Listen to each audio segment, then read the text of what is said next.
Welcome to issue number 1 of Nightcrawlers from the Sins of Sinisters event.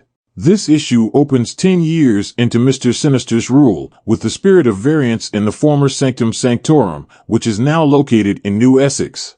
And currently, our hero is scared out of his mind, as he hears movement in the shadows around him. For Mother Righteousness, the Heart Sinister, ordered them to find items of power. Items of power that can help change the tide of the future. But little did he know those sounds he heard in the shadows weren't rats. No, those sounds he heard were Sinister's elite team of assassins, the Legion of the Night. Which is freaking crazy.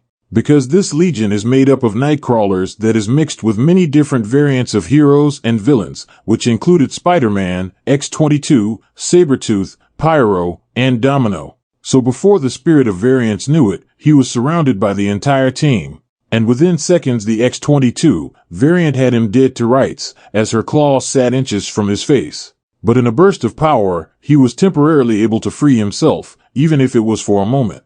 Because within that split second Banshee suggests that they should attempt the scream of change, which the spirit replies back by saying, "You know that won't work." Because in past encounters with Sinisters the scream failed to break his hold over those who were corrupted. But in a last-ditch attempt, the spirit let out a massive scream of change at point-blank range right in X-22's face, which causes everyone to stop dead in their tracks. And in a twist of fate, the X-22 version of Nightcrawler jabs her claws into the neck of her former comrade.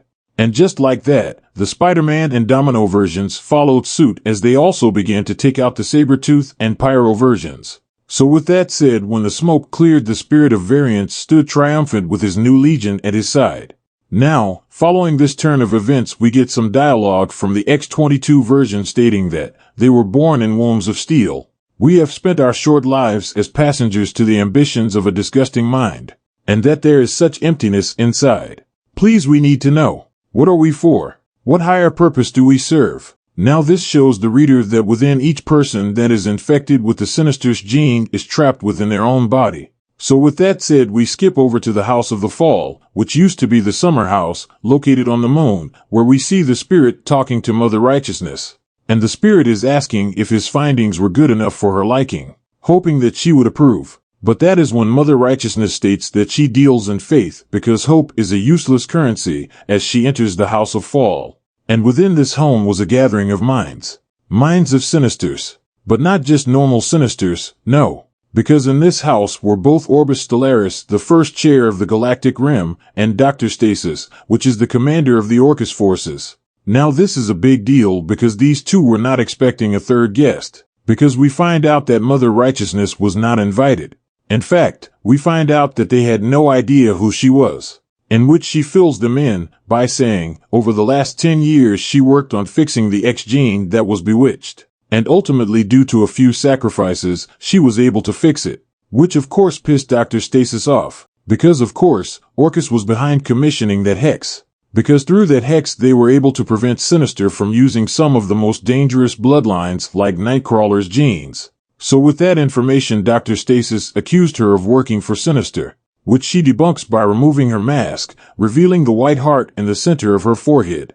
So in a fit of anger, Dr. Stasis ordered his bodyguard to attack. But before he could get far, the spirit of variance sprung into action and summoned his new legion.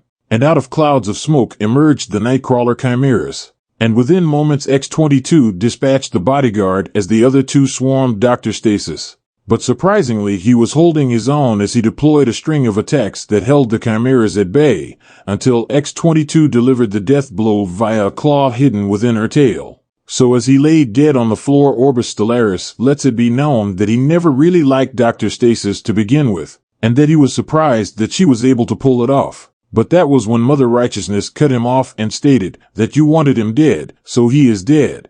And as her payment, Orbis Stellaris promised her answers, which he gave without problem, saying he was the one who stole Sinister's lab, which put everything into perspective for Mother Righteousness. Because she stated that he didn't want him to reset the timeline, and you couldn't tolerate Stasis getting back his base of power. And as for herself, he wouldn't allow her to know, because she also wanted the timeline to reset. So with that information out there, Orbis Stellaris revealed that he has processing power of the World Farm, and it is crushing possibilities to find a path to the highest throne. And at this rate, no one would be able to crack the shield before he reaches his goal. So he advised Mother Righteousness to stay out of his way and he would grant her safe passage through his dominion. And with those words, he teleported back to his world farm. Now feeling plagued, Mother Righteousness storms out of the House of Fall, but not before she orders her Spirit of Variance to find new recruits, new followers. Which was exactly what he did, as the Spirit of Variance and his legion raided lab after lab, picking up new members along the way, bringing a Colossus and Pixie version of Nightcrawler into their ranks. But during this trip, the Nightkin really started to grow into their own, showing signs of being truly kind and caring for those around them. And ultimately the Spirit comes to the realization that he should trust the Nightkin's instincts because they are the best among us. And a quick fun fact. Along their journey they came across both Dr. Nemesis and the original Nightcrawler himself. And they stated that despite Mother Righteousness fixing the Hex, Nightcrawler is still unable to regain his original form and only resurrection can fix him. So fast forward and we jump over to Avengers Crater, or formerly known as Avenger Mountain, where we see Mother Righteousness summoning her legion to her side. And this legion arrives bearing gifts. Gifts that she wants to use to destroy the barrier around Sinister's lab. Because the Mother's goal is indeed to put an end to this hellish world. And that was when she formally assigned the Nightkin the task of setting everyone free, by asking for volunteers to teleport into the world farm. Which the Spirit immediately saw the flaw in this because he states that entering the world farm is surely suic, but before he could finish his statement the Mother cut him off with a hush. So following that, X-22 stepped forward to volunteer herself, but that was when the Spider-Man version cut her off because he removed his mask and said he would be the better option, due to the fact that he could hear Sinister's voice in his head fighting to take control. Because the scream of change only works for a limited amount of time before Sinister takes back over. So with Spider-Man chosen, he teleports to the world farm only to be met with hell and fire, for he was disintegrated upon touching it. So following his death, Mother Righteousness takes the remains of Spider-Man and brings it before the other Nightkin and asks what was his name, in which they state that they have no name, but they all called him Wallcrawler.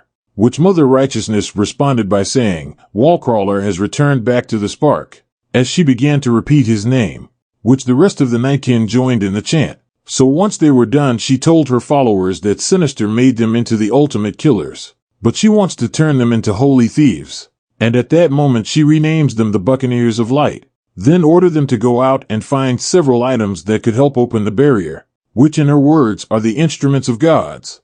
So with that said, this issue comes to an end.